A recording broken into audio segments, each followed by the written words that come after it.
네, 안녕하세요. 네, 오늘 정신건강학과의 양용준 원장입니다. 요새 다들 코로나 때문에 너무 힘드시죠?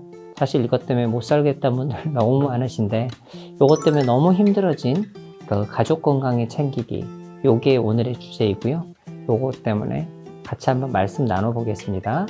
코로나 블루라고도 많이 알려져, 요즘 말들이 많이 나오고 있죠.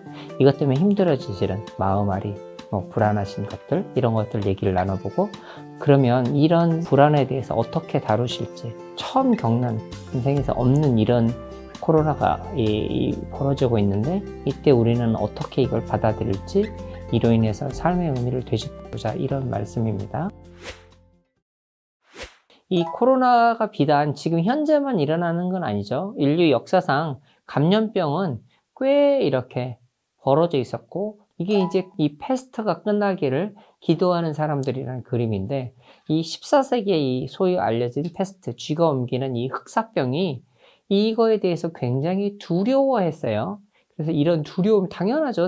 내 주변에 3명 중에 1명이 죽어나가기 시작했다면 얼마나 두렵겠습니까? 그런데 이게 문제는 아까 말씀드렸듯이 얘가 뭔지 모르는 무지 때문에 우리가 힘들었던 거거든요. 그래서 결국 코로나가 뭔지 알아야 되는 거긴 한데, 사실 이 코로나 때문에 알기도 전에 우리는 너무 달라져 있죠. 코로나 보이지도 않는 건데, 사실 바이러스가 뭔지도 잘 모르는 분들도 많이 있고, 사실 바이러스가 우리가 실제로 그렇게 생각 안 하고 살았었는데, 얘에 대해서 이제 우리는 여기 시달리게 돼 있어요. 그래서 사람도 많은데도 못 가고, 집에서 근무도 하게 되고, 수업도 집에서 하기도 하고, 가정, 사회 전반적으로 변화가 일어났죠. 실제로 관심사들도 경제 문제에 대해서 굉장히 소셜미디어나 코로나19 이후로 관심사들이 많이 변했고, 건강에 대해서 관심, 직업에 대해 관심이 많이 늘어났죠. 그래서 이전에 이렇게 분석을 해봤을 때는 여행, 맛집, 미세먼지 이런 게 1, 2, 3위였다면 지금은 전혀 우리 생각 안 하고 있죠. 집, 책, 산책, 이런 순으로 키워드가 이렇게 바뀌었습니다. 결국 그러면서 우울하고 답답하고 무기력해지는데 잠을 못 자기도 하고, 또 갑자기 이 사람들이 경계돼서 사람을 경계하기도 해요. 의심도 많아지고 이런 경우들이 있는데, 그럼 결국 코로나로 인해서 우리나라 사회의 심리 변화는 도대체 어떻게 되는가? 공포, 혐오, 분노, 우울의 지속 단계, 이렇게 갈 수 있다고 보는데요. 여러분 처음에 상상 코로나 많이 들어보셨죠? 가끔 내가 코로나 걸리는 거 아니야? 열나고 기침했는데, 가슴도 아프고 목도 아픈데 코로나는 아닌가요? 두 번째, 이제 코로나 때문에 남의 탓을 하는 거예요. 걔네들 때문에 그래. 왜 걔네들 때문에 우리가 이래야 돼? 그러면서 자꾸 화내고, 가끔 버스에서 심각하게 버스 기사를 이렇게 때리거나, 이렇게 폭력을 보이시거나 이런 경우들도 있죠. 그래서 나의 불편한 걸 남한테 탓을 하고 희생양 찾기를 하는 그런 경우들도 있어요. 이런 혐오가 지나가고, 또 이제 분노가 부글부글 끓어서 이제 안타깝고 분노, 절망을 보이기도 하고, 언제까지 이래야 돼? 나 장사 안 되는데 나 이래가지고 어찌 사나? 그러다가 너무 처지고, 이제 못 나가니까 하루 종일 집에 있다 보니 멍해지고, 일도 안 잡히고, 나도 감염되는 거 아니야? 그러면 사람들도 못 만나게 되고, 이 사회적인 거리두기 일상화되면서 너무 이제 무기력해지고 힘들어지면서 이제 코로나 블루 이렇게 되고, 그게 이제 마지막으로 더 악화되면, 너무 장기화되면 정말 우울감이 극대화돼서 정말 원치 않았지만 극단적인 선택을 할 수 있는 이런 우려들도 있죠. 그러면 이제 아이를 돌보는 부모로서는 어떻게 해야 되느냐? 여러 가지 이제 이 어린이나 청소년도 당연히 스트레스를 받는데, 여기서 하나만 딱 집어서 이 얘기를 할 수 있는데, 요 부분이 중요한 것 같아요. 부모가 겪는 불안한 감정이나 이런 것들이 아이한테도 전달이 됩니다. 요거 얘기 조금만 더 해서 말씀드릴게요. 공부 잘하는 아이로 키우고 싶으십니까? 라고 하면, 또 혹은 공부 못하는 아이로 키우고 싶지는 않으시잖아요 하면 모두 다 예스 하실 거잖아요. 이게 어떤 말씀이냐면, 이 정신과 의사를 교육하는 교수님한테 4년 내내 들었던 얘기가, 아이를 불안하지 않게 하라는 거예요. 지금 엄마 아빠가 이혼하게 생겨서 내가 누구랑 살아야 되는지 모르는데 중학교 근해 공식이 눈에 들어오나요? 또 아기 때 엄마 나 아이스크림 했는데, 뭘 아이스크림? 이렇게 했다가 또 어떤 날은 또 사주면 그렇게 되면 아이는 엄마의 눈치를 이렇게 살펴요. 왜냐면 그때는 엄마가 아이의 생사 여탈권을 쥐고 있어서 아이는 엄마의 눈치를 볼 수밖에 없죠. 그렇게 되면 뇌의 불안을 담당하는 요 영역만 더 발달하고 다른 인지 기능 자체는 반대로 떨어져요. 그러니 뇌 기능이 불균형을 일어나서 공부를 못할 수도 있어요, 실제적으로. 그렇다 보니 아이한테 엄마 아빠가 불안하지 않고 안정적이어야 아이한테도 안정감을 전해줄 수 있다. 이런 말씀을 전해드릴 수 있고요.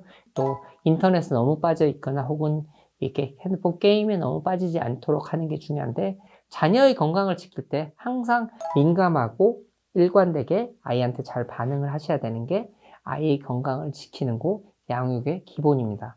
그래서 좀 더 구체적으로 가족 마음 방역을 말씀을 드리면 밖에 나가지도 못하고 아이들이랑 종일 있으니까 너무 힘들어요. 그러면서 내가 이 코로나 걸려서 무섭기도 한데 애들은 막 마스크도 안 쓰려고 하고 소리 지르게 돼요. 여기 와이프도 맞벌이라서 이 맡길 데도 없는데 나요 이 회사 일도 많은데 애들 와서 옆에 있으면 나도 모르게 욱하게 돼요. 애들이 끝나고 놀아달라면 너무 힘들어요. 엄마 아빠 힘드시죠?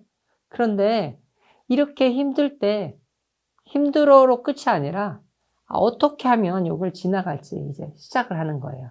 아이한테 같이 시작하는 거예요.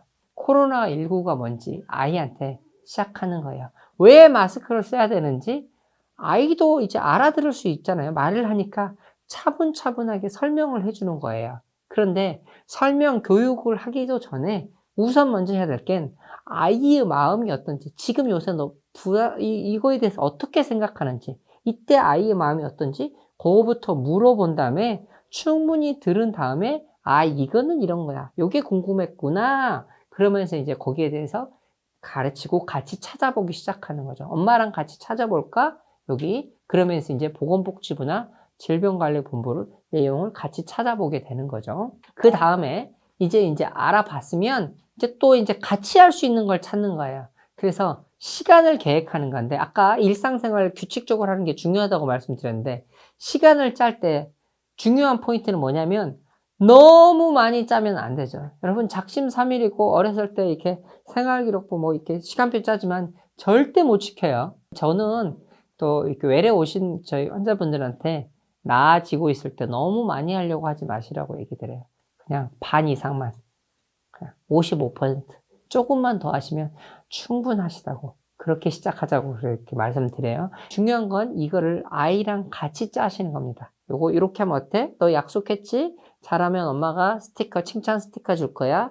못하면 요거 하나 뺄 거야. 이런 식으로 아이랑 계약은 아니지만 아이랑 같이 정하면서 아이가 직접 참여한 만큼 더 직접 자기가 한 만큼 아이가 더 잘 지킬 수 있는 기회를 주시고 자율성도 키워가는 거죠. 그 다음에 아이랑 같이 해보는 거예요. 아까 말씀드렸듯이 움직이는 거 자체가 아이랑 같이 움직이는 것 자체가 몸을 이용해서 이렇게 움직이면서 제가 움직이지만 결국은 내가 움직일 수 있는 건 뇌가 시키는 거거든요. 내 몸을 쓰면서 뇌의 기능을 회복을 시키는 거예요. 또 아이 수준에 맞게 우리 슈퍼맨처럼 이렇게 당당히 해볼까? 자, 하나, 둘, 셋, 얍!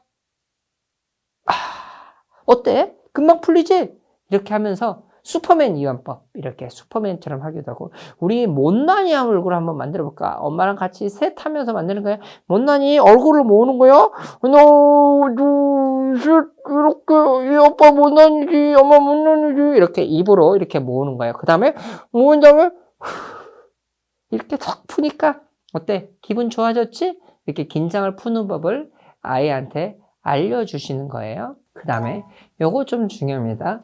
아이한테 제가 이제 꼭 패스트푸드나 혹은 시켜서 먹는 음식이 아니라 주말에는 제가 미역국도 끓여주고 계란찜도 이렇게 다시마 국물 내서 해주고 간장으로 매운 거 못 먹으니까 간장 고기, 소고기 볶음 이런 것도 해주고 이렇게 했더니 아이들과 더 친해질 수 있는 또 아이한테 이렇게 장갑 끼워가지고 이렇게 쌀을 씻게 해본다거나 오늘 나오기 전에도 초밥 애랑 같이 만들었는데요.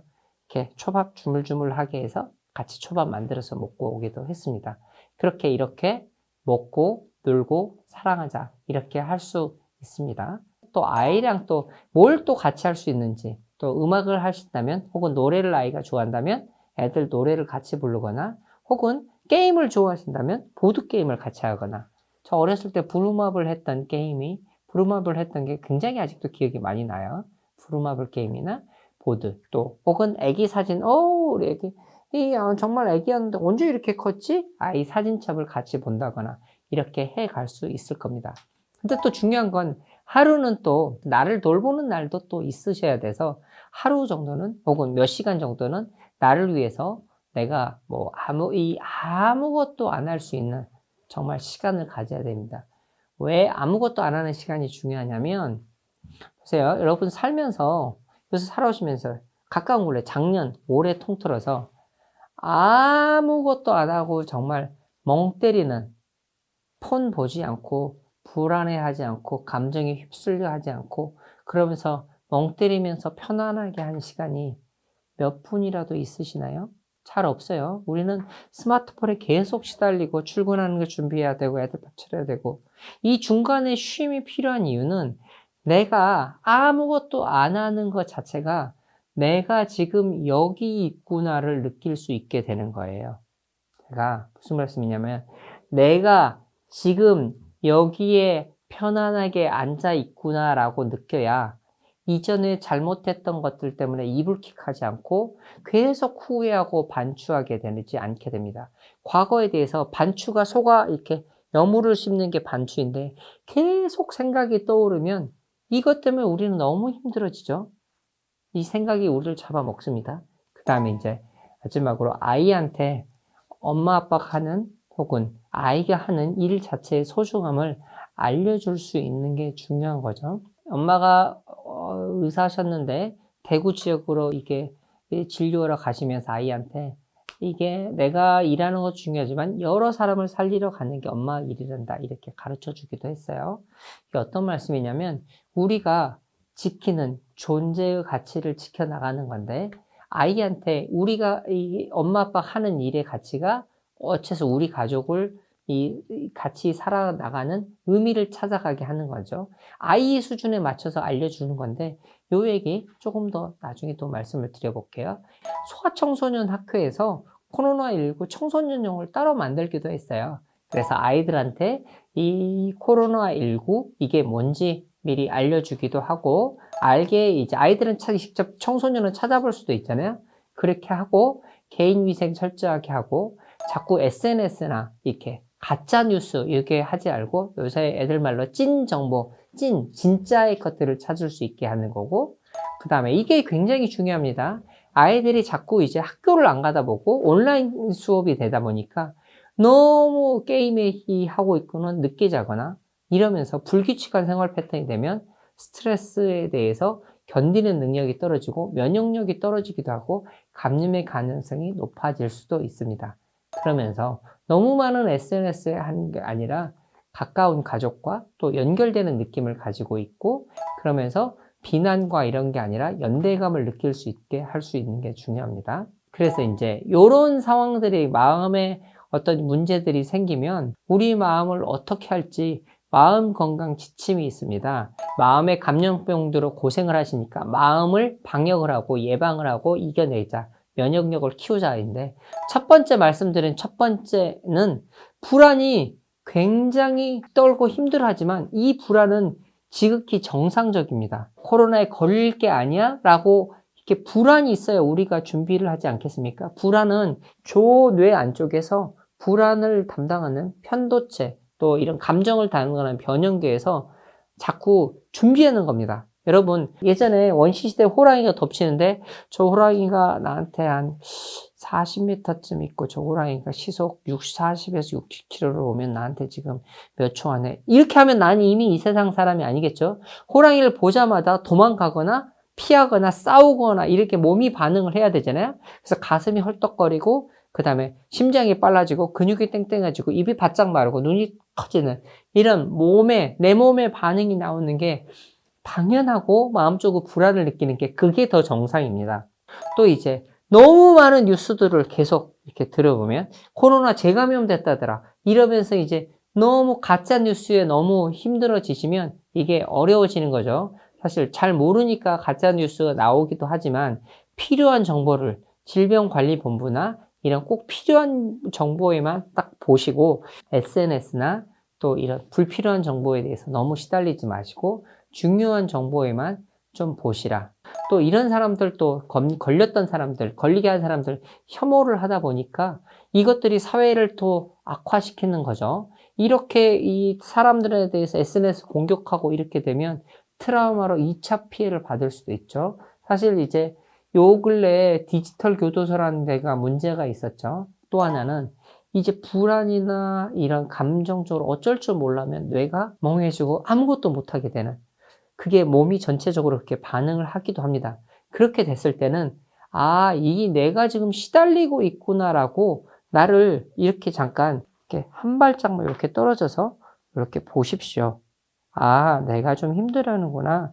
이게 어려운 게 아니고 여러분 어렸을 때 일기 많이 쓰셨잖아요. 나는 영이랑 뭐 놀았다. 나는 누구랑 가서 엄마가 아이스크림 사줬는데 너무 맛있었다. 새로운 아이스크림이 너무 기분이 좋았다. 이런 게 내 감정에 대해서 돌아보고 나를 객관적으로 보시게 되잖아요.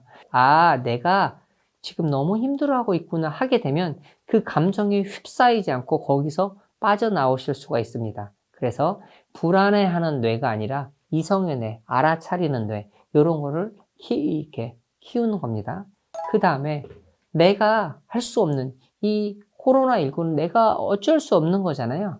어쩔 수 없는 거는 받아들여야죠. 내가 어떻게 할 수가 없잖아요. 코로나 내가 없을 수도 없고 보일 수도 없는데 요거에 묶여 있다면 결국 내가 거기에 이렇게 매몰될 수밖에 없는 거죠.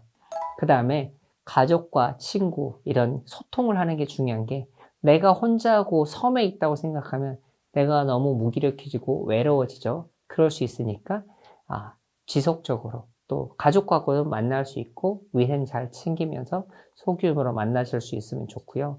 그 다음에 가치 있는 걸 찾아가는 게 이게 보죠. 가치 있다는 게 사실 우리가 볼게요. 돈 버느라고 혹은 직장 생활 하느라고 또 다들 요즘 맞벌이 하니까 애를 못 보고 어린이집 유치원 갔다 애를 못 봤는데 이제 재택근무를 하다 보니 애도 유치원을 닫으니 애랑 하루 종일 있게 돼서 힘들어 하기도 하시지만 또 아이가 어떻게 커가는지 얘가 뭘 좋아하는지 또 딸내미들이 미미 인형을 좋아하는지 어떤 인형을 좋아하는지 이런 거를 알 수 있게 되죠.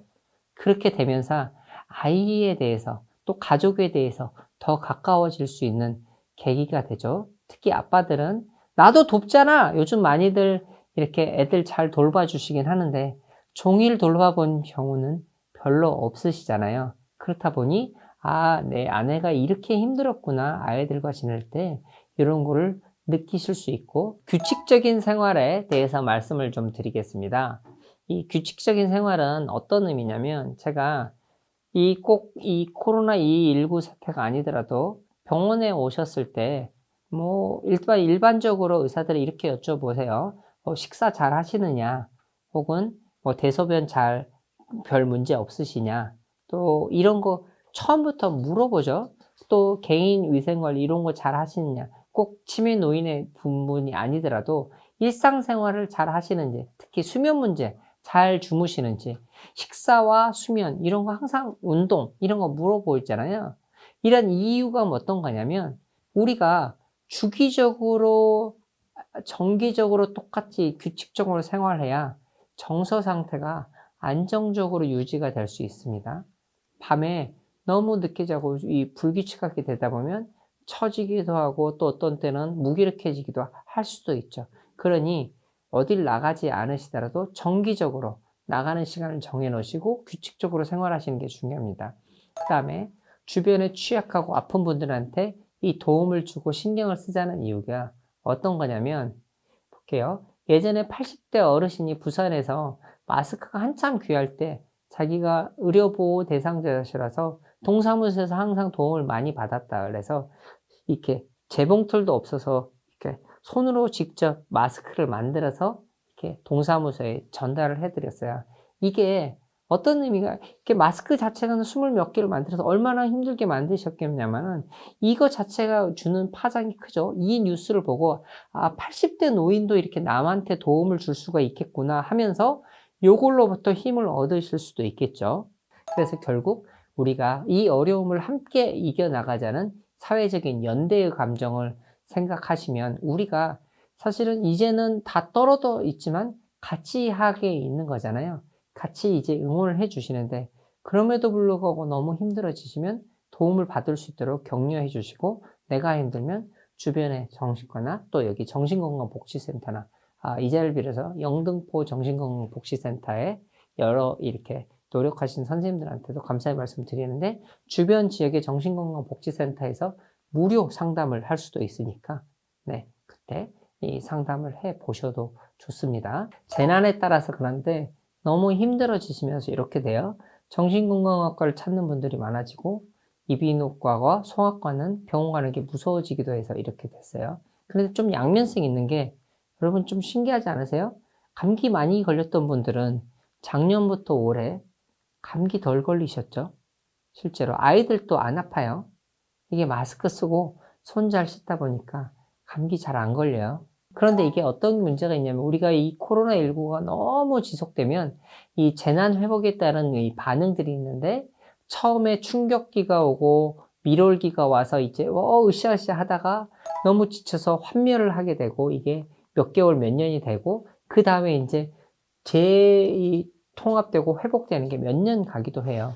문제는 지금 우리가 잘못하면 이렇게 처음에 이제 코로나19 때문에 충격을 받고 영웅을 찾고 이렇게 K 방역 잘했다 이렇게 했다가 공동체 결속이 있었지만, 이제 지쳐서 환멸을 하게 되고, 이것 때문에 너무 힘들어지면서 오히려 끝났는데도 불구하고 더 악화되는, 예를 들면 내가 일 못하고 지금 이렇게 위험할 때는 코로나19 조심하다가 다 끝나니 이제 내 일상이 없어지고 난 어떻게 살아야 되나 하면서 더 힘들어지는 경우가 있을 수도 있죠.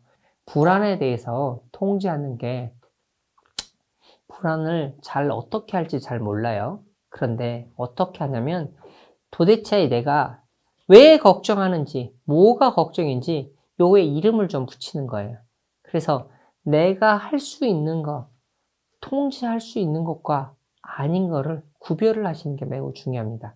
그래서 할 수 없는 거는 그냥 두시고, 코로나19처럼 할 수 있는 불안이나 이런 것들에 대해서는 내가 뭔가를 몰입하거나 의미 있는 걸 찾아가거나 명상을 하면서 조절을 할 수 있는 게, 이게 통제에 대해서 이게 내가 꼬리표를 붙이는 거죠. 그래서 스트레스에 대해서 생각을 달리해서, 그래 뭐 친구 안 만나는 대신에 우리 애들을 좀 커나가는 걸 더 봐야겠구나, 이렇게 생각할 수도 있겠죠. 이 불안에 대해서 결국 통제를 못하는 큰 이유가, 너무 부정적인 확률을 과도하게 해석을 할 수도 있죠. 요게 잠깐 얘기를 드리면, 말기암에 걸리신 분들이 마지막에 당신 살아오시면서 어떤 부분이 제일 힘드셨어요? 말기암이신데 지금 이 순간 어떤 게 힘드세요? 라고 여쭤봤더니, 내가 일어나지 않을 일에 대해서 너무 염려했던 게 지금 굉장히 후회된다, 이렇게 얘기를 하셔요. 그러니까 결국 내가 일어나지 않는 일에 대해서 과도한 염려와 부정적 확률을 과도하게 해석하다 보니 불안이 통제가 안 된다는 거거든요. 그러니까 결국 불안은 당연히 겪을 수 있고, 나만 겪는 게 아니고 남들도 겪는 거구나, 이 불안이 당연한 거구나, 정상적인 반응이구나 라고 생각하면, 내가 이렇게 좁게 생각하면 어떡하지 하다가 이렇게 불안의 야지를 정상 범위를 넓히는, 괜찮네, 이렇게 하는 거고, 인류가 살아남을 수 있었던 건 스트레스와 혹은 불안이 있었기 때문에 살아남았죠. 외적이나 혹은 이 야수로부터 보호하기 위해서 준비하고 돌아보고 이렇게 위협에 대해서 살아남게 하게 했었고, 코로나19에서도 손을 잘 씻게 해서 위험에서부터 벗어날 수 있게 해주는 거죠. 요거 꼭 말씀드릴게요. 재난이 있었을 때 마음을 건강을 지키는 거는, 사람을 돌보는 거는 결국 우리는 사람밖에 없습니다. 제가 아까 옥시토신 얘기했지만, 내가 건강해지고 남을 위할 수 있음으로써 이타적인 행위를 함으로써 나를 돌보게 되고 내 어떤 이 생존율이 증가하게 되잖아요. 이렇게 사람과의 관계 유대가 중요한데 이게 못 돼서 힘드시다면 다른 안전한 방식으로 찾아가면 되죠. 전 세계적으로 블루존이라 해서 100세 이상 노인이 제일 많이 사는 평균 수명이 높은 곳은 대부분 가장 중요한 요소는 사회적인 연대가 아주 잘 돼 있습니다. 어르신 혼자 살아도 조카가 들여다보고 혹은 빵집을 가도 주인들이 알아보는 이런 구조가 돼 있었는데 결국 우리도 사회적인 연대, 이어지는 연대감을 느낄 수 있도록 하는 게 매우 중요합니다. 그래서 사회적인 거리에 대해서 오해를 마시고 우리가 안전을 위해서는 실제적인 물리적인 거리는 2m 혹은 1m 이렇게 이상 두고 마음만은 항상 가까이 저기 지방에 떨어져 있는 어르신들이나 부모님이나 혹은 또 멀리 떨어진 친구한테 전화할 수 있지 않아요? 또 카톡도 할 수도 있고 그렇게 하면서 마음은 가까이 가져가면서 사람들끼리 연대감을 이어가는 겁니다. 마지막으로 이제 말씀드릴 거는 정신과에서 치료에서 가장 기본이 되고 중요한 요소가 어떤 거냐면 치료 동맹입니다. 무슨 말씀이냐면 저희 내원에서 오셨을 때 어려움을 잘 듣다 보면 저에 대해서 신뢰를 하시고 그렇게 되다 보면 마음을 나눌 수 있게 되고 그러면서 제가 듣는 것만으로도 그분의 마음의 짐을 덮고 치료가 시작되는 겁니다. 그래서 우리가 이렇게 치료 동맹을 정신과에서는 가장 중요하게 생각하는 요소이기도 하니까요. 사회적 연대감 꼭 기억하시고 우리 나눌 수 있으면 좋겠습니다. 오늘 잘 들어주셔서 감사합니다.